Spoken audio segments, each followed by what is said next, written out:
Hey folks, good morning and welcome to another episode of Steelers Morning Rush. I'm Alan Saunders. It is a victory Monday in Pittsburgh as the Pittsburgh Steelers were 18-16 winners over the Baltimore Ravens to open AFC North play at Acrisure Stadium on Sunday. The Steelers now a game and a half up on those same Baltimore Ravens in the AFC standings and control their own destiny for the number one seed in the entire AFC. I'm not saying they're going to win out. In fact, I think they're going to have some struggles here through the second half of the season given the schedule, but certainly there is no place you'd rather be of any team in the AFC North than where the Pittsburgh Steelers stand right here. And it will be a very short week as the Steelers are headed to Cleveland on Thursday to face the Browns. Divisional game that is always tough, and certainly coming off a Ravens game made even tougher. Mike Tomlin will have his usual Tuesday press conference today on Monday. Was talking to some guys last night who were, I believe, already in the locker room before I'm even recording my morning podcast today, as the Steelers not taking the day off, getting after it as they try to make this quick transition a successful one. I understand that Steelers Nation is excited about the Pittsburgh Steelers right now, and they should be. The team is 8-2, well ahead of most expectations for where they would be at this point in the season. And, any kind of win over a rival like the Ravens is an exciting one. But I got to point out, man, the Pittsburgh Steelers have a really, really good player in Zach Frazier. I mean, I remember when the Ravens drafted Tyler Linderbaum, and you kind of watched what he did to Cam Hayward, who was playing out of position. I think Mont Adams was hurt or something like that in one of those early games when Linderbaum was first in there. And you watched a rookie kind of have his way with Cam Hayward, not all the time, but to get some wins against a guy like Cam Hayward, that was eye-opening. And you said, oh, this guy's going to be a problem. And when you have an offensive lineman, it's going to be a problem for a long time.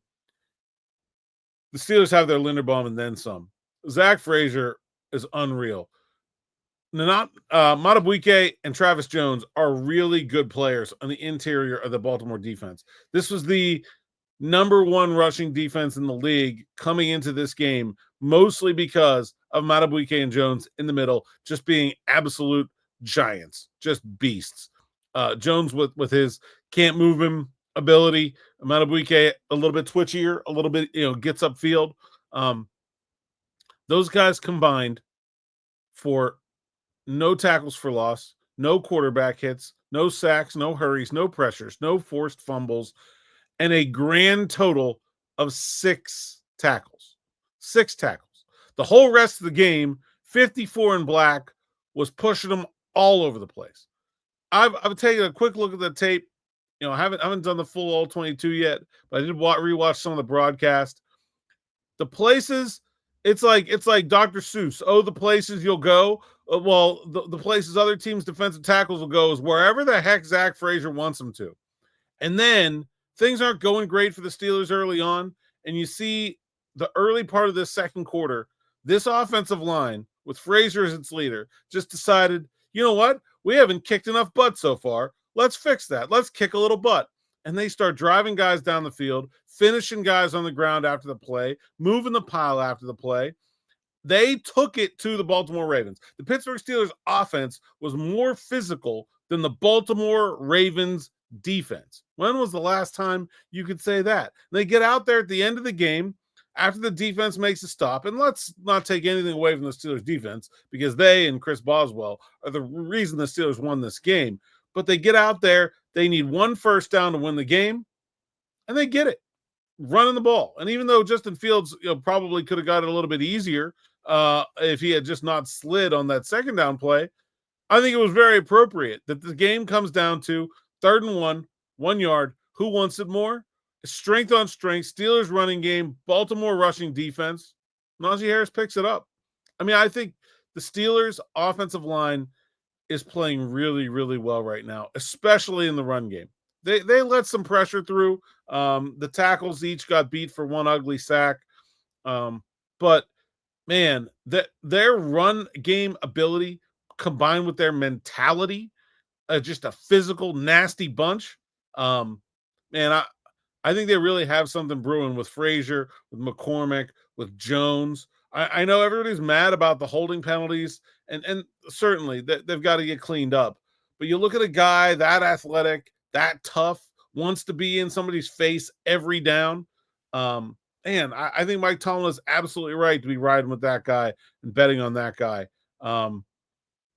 His errors are errors of aggression, and they're going to get cleaned up. And then you're going to have an athlete who is one of the best at his position in the entire NFL.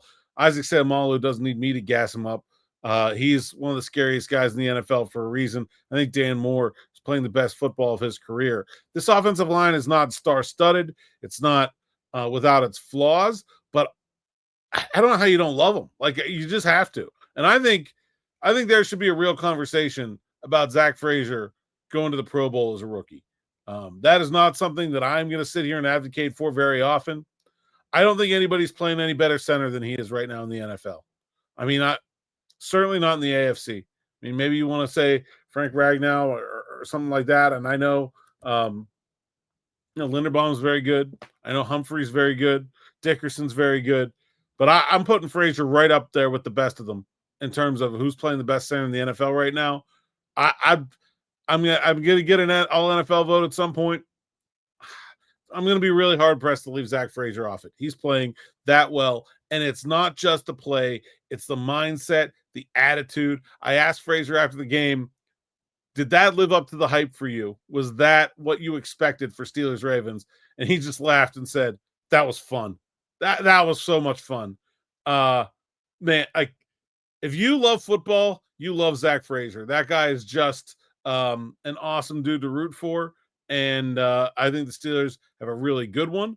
And I think that line, the young members of this line gelling together, growing together, fighting together, beating the crap out of the Baltimore Ravens together. Not only is it a really good sign for the future, these guys are all 22, 23, 24 years old. It's a good sign for a really long time. The Ravens have some work to do when it comes to the future of this rivalry because the Steelers' offensive line is pretty good. That's all I got for today, or for right now, I should say. More from Mike Tomlin just after noon down on the south side, and then me back here on your YouTube feed with Smitty at 6 o'clock. We'll get his perspective from the Steelers' win over the Ravens and more. Thanks for listening. Thanks for watching. If you are watching on YouTube, make sure you like, subscribe, hit that bell for notifications so you don't miss an episode of Morning Rush, Afternoon Drive, Sights and Sounds, locker room interviews, post-game, and our new Saturday Spotlight show with Aaron Becker, which will have its first full episode on this Saturday coming up. So I really want to make sure you guys check that out over the weekend too. I know we got a lot of Monday through Friday viewers. I want to make sure you guys are picking up the weekend content as well. Until next time, thanks for listening. Thanks for watching, and enjoy.